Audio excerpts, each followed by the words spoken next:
يا مساء الفل. النهارده جايبه لكم كام تركايه حلوه كده، حاولوا ان انتوا تجربوها.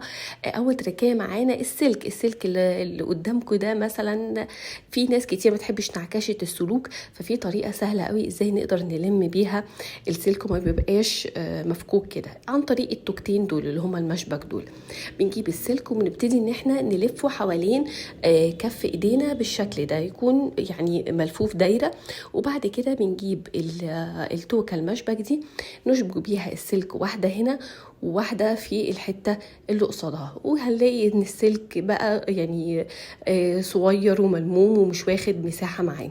تاني تركاية للناس اللي بتلبس كرافتات، مثلا لو انت كمان جوزك بيلبس كرافتات في الشغل، ففي طريقة حلوة قوي ممكن حد تعلمها له، ان انت بتحطي كرافات على ايدك بالشكل ده، وبعد كده بتلفيها 3 لفات بالشكل ده، وبعد كده بتيجي من فوق تاخدي تاني لفة لفتيها وتشديها لفوق كده.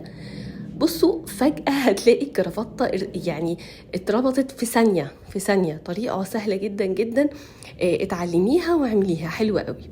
تالت تركاية عندنا هي لما بنكون عايزين نفتح مثلا كيس زي ده، بلاش بقى ان احنا لما نفتحه ونروح تانيينه مثلا او حاجة، عشان ده هيكون عرضة ان هو يقع. لا، في طريقة ان احنا بنفتح الكيس بالمقص بالورب كده بالشكل ده، وبعد ما بنفتحه بنيجي نقطع الحتة اللي احنا قطعناها كده تاني، وبنبتدي ان احنا بنقفل او بنقفل الكيس كده، ونجيب الحتة اللي احنا قطعناها وبنحطها في الكيس من فوق. هتلاقوها ان هي ثابتة جدا جدا، والحاجة اللي جواها لا يمكن ان هي تقع.